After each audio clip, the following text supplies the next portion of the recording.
Tapi pesantrennya kini hati-hati, jangan pesantren yang ikut. Balik ke situ tadi. Salah masukkan ke pesantren itu, baliknya ke rumah. Ayah bid'ah, alma bid'ah, atuh bid'ah, poning kepala Ustaz, di rumah kau anak kau, ambo di bid'ah, ambo sama bini ambo masuk aku di ayah tiri mahram kita. Iko ada ibu-ibu. Kok ibu-ibu? Ibu-ibu kan? Kok ibu-ibu? Ibu iko anggota IGCI, Ikatan Jondo-Jando Internasional. Inyo punya anak. Iko lah buah, iko tak tadi dan selesai. Dah selesai. Itu lain gitu. Ibu ko punya anak. Anaknya ketek, omaknya godang. Anaknya anak gaji. Dah. Ibu kok nikah sama seorang laki-laki. Ibu kok menikah sama seorang laki-laki. Kok laki-laki? Hitamnya lagi. Pak hitam loh. Pertanyaannya, apakah anak gadisnya iko mahram dengan apa kok?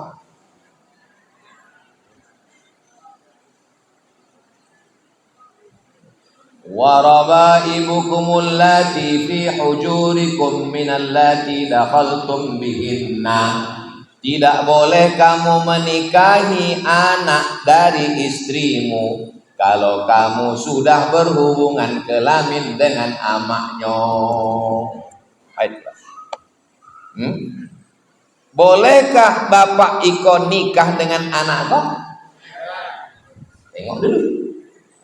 Kalau apa kau sempat berhubungan kelamin dengan, misalnya nikah, aku nikahkan engkau dengan anakku dengan mahar sebentuk cincin emas tunai, dek sonang hati, senangnya mati. Boleh apa kau nikah dengan anakku? Sebab bau akad belum berhubung. Tapi kalau sempat bapak kau berhubungan dengan ibu iko, maka mati ibu kau, haram bapak kau nikah karena mereka mahram mu'abbad. Joleh hebat jamaah Rasul Rijal, paham entah dek taki ulama.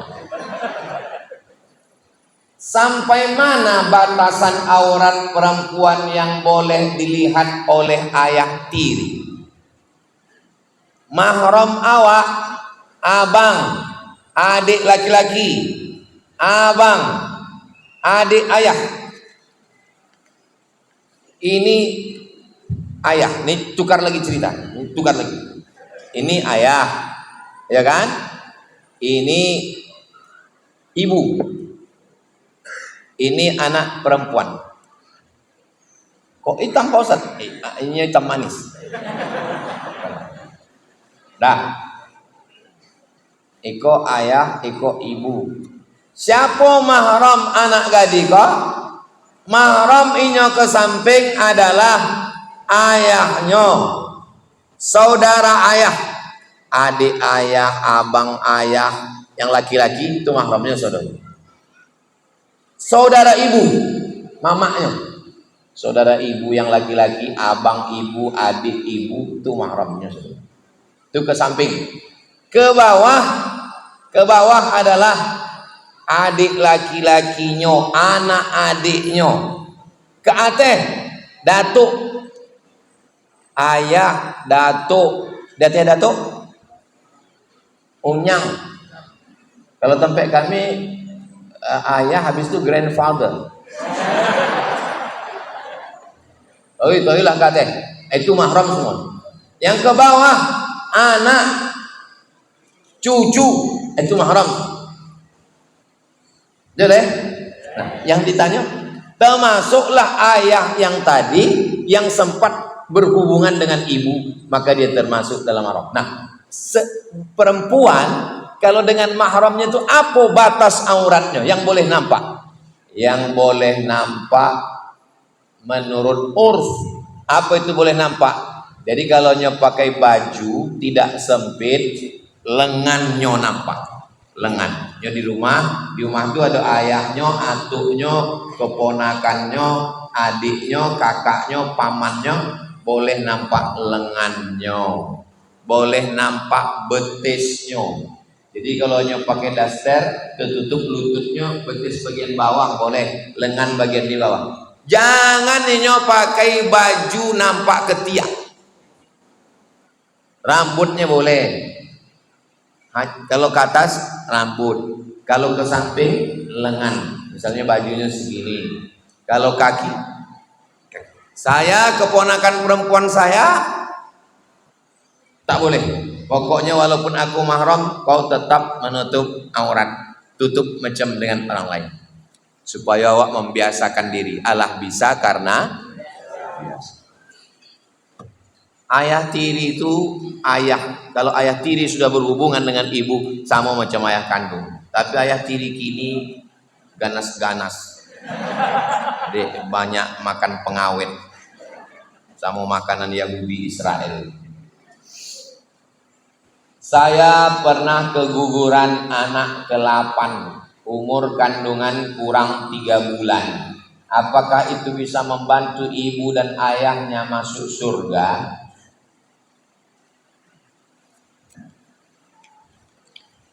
Anak yang gugur atau meninggal diperintahkan Allah masuk ke surga. Hai anak-anak yang mati ketek, yang keguguran, masuk ke surga. Apa kata anak-anak ini? Ya Allah, kami mau masuk surga bersama ayah dan ibu kami. Lalu mereka menarik ujung kain emak ayahnya. Itulah orang yang masuk surga karena syafaat anak. Mudah-mudahan ibu yang kehilangan anak diberikan Allah kesabaran dan kekuatan. Tapi tetap sembahyang puasa. Nah, ini sembahyang ini tidak puasa, ini tidak pasti tanya. Uang tidak sembahyang. Saya ditarik anak saya. Ditarik juga karena aku jahanam. 2. Bagaimana cara kami mendidik agar anak tetap di jalan Allah? Tidak ada jalan lain, tidak ada tawar-menawar. Zaman kini masukkan ke pesantren. Tapi pesantrennya kini hati-hati, jangan pesantren yang ikut. Balik ke situ tadi. Salah masukkan ke pesantren yang kau baliknya ke rumah. Ayah bid'ah, alma bid'ah, atuk bid'ah, poning kepala ambo Ustaz, di rumah kau anak kau, ambo belum di bid'ah, ambo sama bini ambo lah masuk aku di. Walaupun sekarang ini kami tetap mengarahkan membimbing anak kami untuk sholat mengaji, tak tolong dia wak. Ambo tidak sanggup mendidik anak kemanakan ambo. Pokoknya kalian wajib masuk pondok, dan tidak mau masuk pondok ambo pecat jadi anak kemanakan.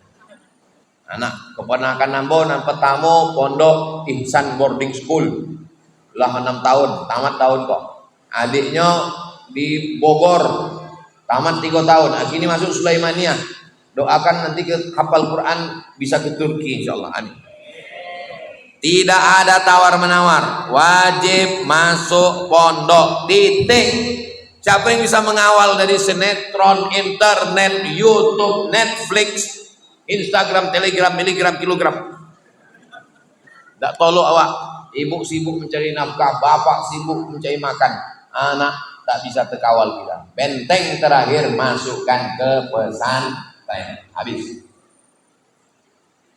Saya perantau Ustaz. Kita ini semua ini merantau di dunia ini. Ini bukan tempat kita dunia ini. Ini kita ini merantau semuanya. Alhamdulillah komunikasi dengan orang tua lancar. Namun ada saat tertentu orang tua itu menyuruh untuk pulang. Tapi adanya urusan pekerjaan tak bisa memenuhi permintaan orang tua. Sehingga membuat orang tua kita sedih. Padahal kita sebagai orang anak tidak bermaksud untuk membuat orang tua sedih. Apakah membuat orang tua kita sedih itu dosa besar Pak Ustadz? Yang tidak bisa balik hari raya karena duit tak cukup, maka teleponlah dia, video call. Ma, ayah, aku belum bisa pulang. Doakan aku di perantauan.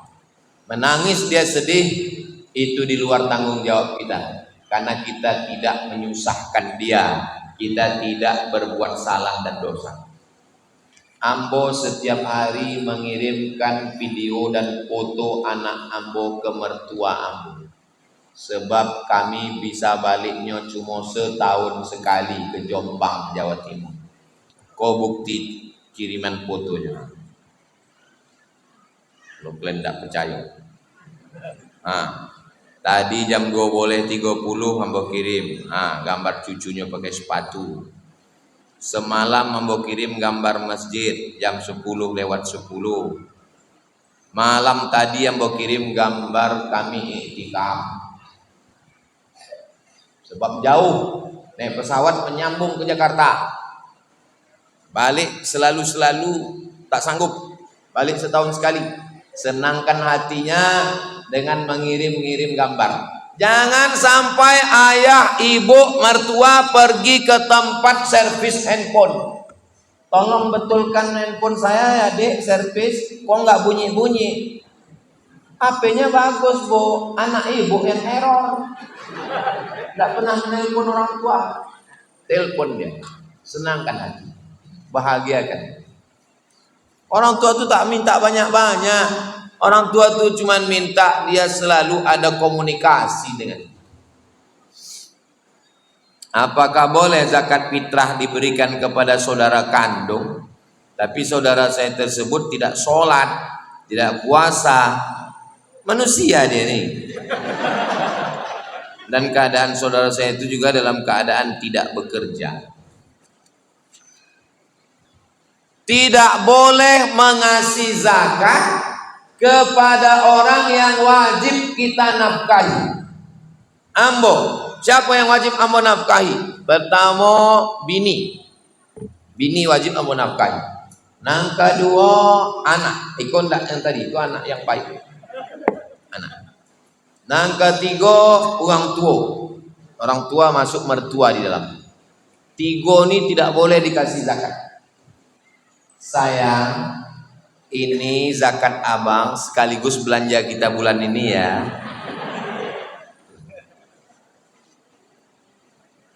Anakku, ku transfer ke Waang iko 3 juta belanja bulan iko sekaligus zakat papa ya. Ma, ayah, ala ambo kirim lah, itu zakat ambo yo. Bini, anak, orang tua. Apakah saudara wajib dinafkahi? Saudara tak wajib dinafkahi, maka boleh berzakat kepada saudara. Tapi kalau kepada saudara, kata ulama, jangan sobi zakat, sakit. Begini saudara, kau kan fakir miskin. Waang kan, walaupun waang tak sembahyang, tak puasa, waang kan fakir miskin. Jangan, kasih aja sama dia. Tapi dalam hati niatnya itu adalah zakat.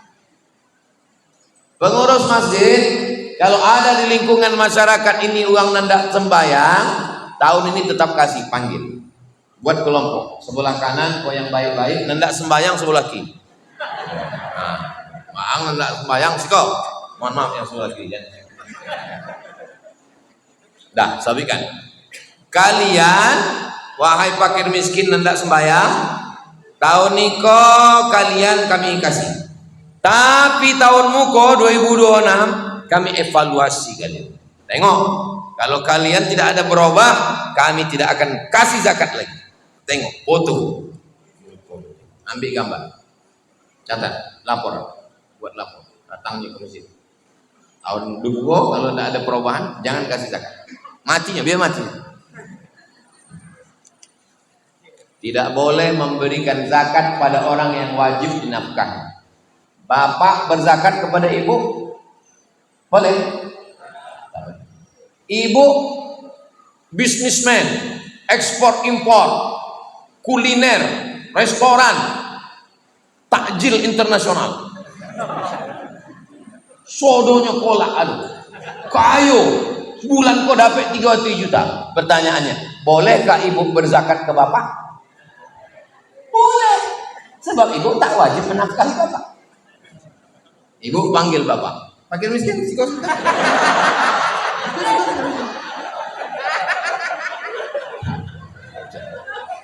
Ambo, alhamdulillah, selama Ramadan kok kuliner Ambo dapat 3 juta. Zakat Ambo kan 2,5%. Nah, kalau 1 juta, 2,5 juta. Kalau 3 juta berarti 7,5 juta. Kok 7,5 juta. Dek abang kan masuk dalam 8 asnaf itu. Walaupun ibu businesswoman, walaupun wanita karir, walaupun orang kaya, ibu tetaplah makmum dan istri di rumah. Jangan kasar-kasar sama suami. Tak boleh kurang adab. Bilang sama dia, bang, jangankan kulinerku ini, nyawaku punya abang. Besarkan hati dia. Satu-satunya kesalahanku hidup ini satu, bang, mencintaimu. Besarkan hati dia. Walaupun kalian PNS pegawai, walaupun kalian pejabat orang kaya, walaupun kalian bupati, gubernur, presiden, perempuan, besarkan hati suami kalian. Karena kalau suami kalian merasa minder, berbahaya psikologis. Sekarang banyak laki-laki yang istrinya wanita karir, lebih kaya, lebih sukses, akhirnya suami jatuh cinta ke pembantu. Waktu ditanya sama psikolog, kenapa kamu jatuh cinta sama pembantu? Sebab untuk mendekati istri dia tidak punya percaya. Maka suami kalian, walaupun kalian orang kaya, orang hebat, pulang kalian dari kantor, buatkan teh manis. Minum sayang. Kau adalah imamku. Besarkan hati dia. Tapi kalau kalian pulang kerja petantang-petenteng, kalian pula mengamuk, mana teh? Akhirnya suami kalian kehilangan percaya diri, dia tidak sanggup mencintai kalian, akhirnya dia jatuh cinta kepada, gak ada saya ngomong gitu. Itu kan kesimpulan ibu aja. Kertas terakhir. Ini sudah keluar dari kode etik ini. Saya di mana-mana ceramah itu 1 jam. Jam 10 berhenti. Sekarang sudah jam 10 lewat 10. Tiap tahun Ramadan datang, tiap tahun kita puasa. Iyalah. Emang masalah buat lo. Tapi yang saya rasakan hambar Pak Ustadz. Kasih garam. Apalah susah. La ilaha illallah. Tidak ada nikmat dan puasa itu. Saya mohon bimbingan Pak Ustadz. Bagaimana caranya bisa merasakan nikmatnya puasa itu Pak Ustadz? Memperoleh rahmat Allah menurut konteks Al-Quran dan hadis. Tolong penjelasannya Pak Ustadz. Saya kalau cuma ceramah menyuruh orang bersedekah, bersedekahlah, bersedekahlah, bersedekahlah, hambar. Karena menyuruh orang. Kalau mau terasa, kasih 5 juta, terasa. Kalau mau lebih terasa lagi, tambah 10 juta. Itu terasa.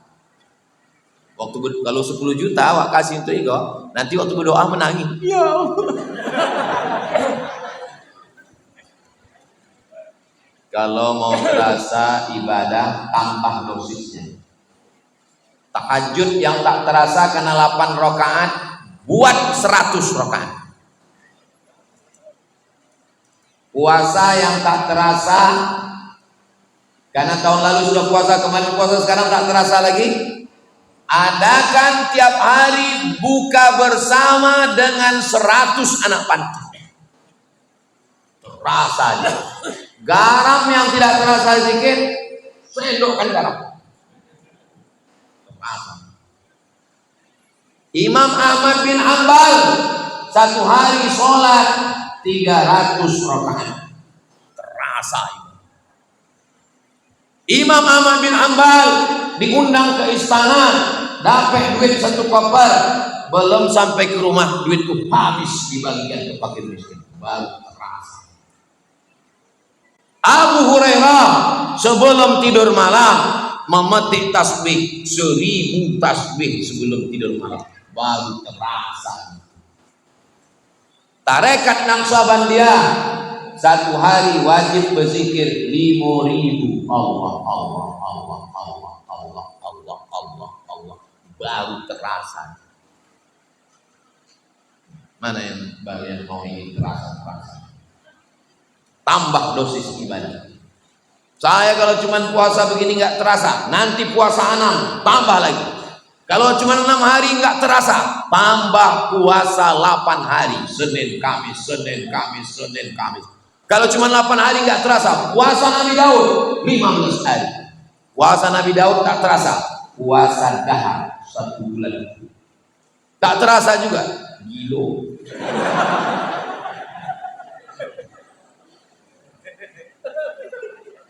Jelas? Baca Quran tak terasa, khatamkan. Yang belum iko malam ke? Malam 28 belum khatam Quran, waspadalah. Besok duduk terasa, khatamkan. Buya Hamka sekali duduk, Buya Hamka ditanya dia anak namanya Irfan Hamka, Buya lam mau Buya baca Quran hari ko? Yo. Bara banyak Buya baca 7 Buya Hamka baru terasa. Kalau ingin buatlah amal yang terasa. Jadi kesimpulan Ambo dari pertanyaan-pertanyaan jamaah di Raudhatul Jannah ini menunjukkan jamaah di Raudhatul Jannah ini adalah orang yang mengaji dan beribadah. Karena pertanyaannya berkualitas dan bergizi. Kadang di tempat-tempat lain tuh pertanyaannya, dunia ini peta apa bulan Pak Ustaz? Apalah hubungannya sama ibadah ini? Terima kasih atas kehadiran semua jamaah telah mensukseskan. Hilang pula.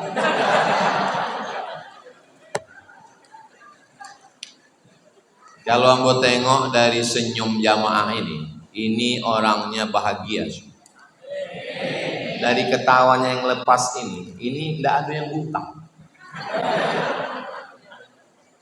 Sebab kalau uang hutang itu tidak bisa lopeh condo itu golanya. Tahan.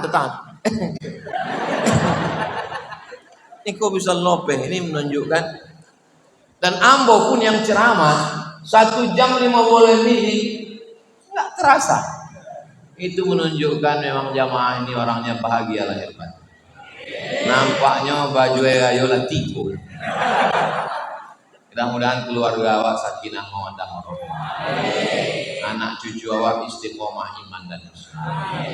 Awak sodonya mati husnul khatimah. Masuk surga bersama Rasulullah.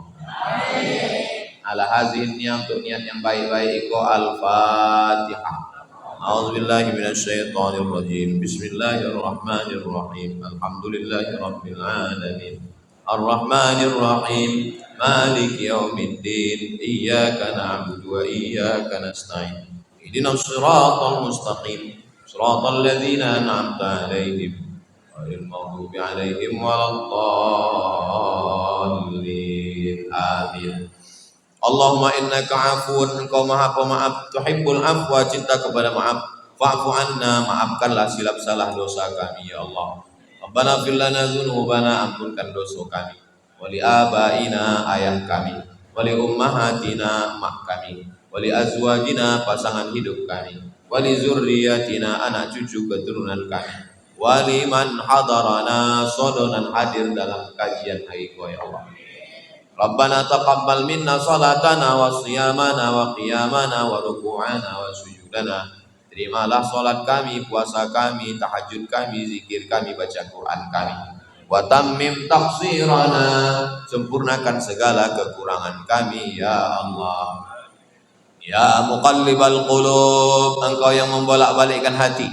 Sabbit qulubana, kokohkan hati kami. Ala dinik, dalam agamamu. Wa ala ta'atik, dalam ketaatan kepadamu. Allahumma a'inna, tolong kami.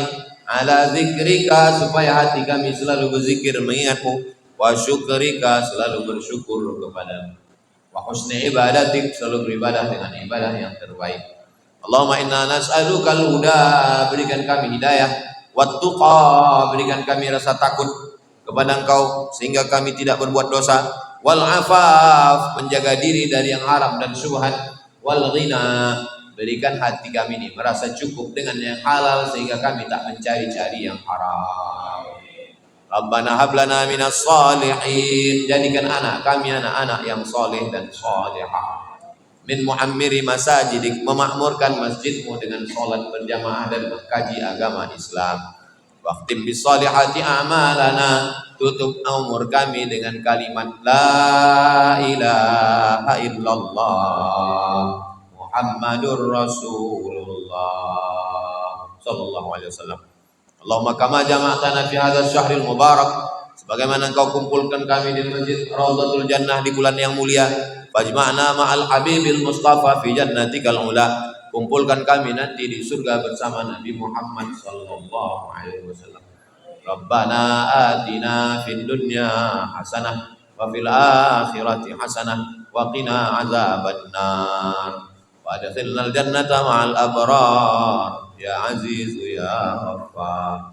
Sallallahu ala sayyidina Muhammad wa ala alihi wa sahbihi wasallam. Alhamdulillahi rabbil alamin. Taqabbalallahu minkum minna wa minkum taqabbal ya karim. Selama 1 jam 20 menit banyak cakap saya menyinggung perasaan Bapak Ibu, tak berkenan di hati. Maukah Bapak Ibu memaafkan saya? Alhamdulillah. Akhirnya saya ucapkan selamat Hari Raya Idul Fitri 1446 Hijrah dari Masjid Raudhatul Jannah, Jalan Ketetiran. Minal aidin wal faizin, taqabbalallahu minna wa minkum sholihal amal. Wassalamualaikum warahmatullahi wabarakatuh.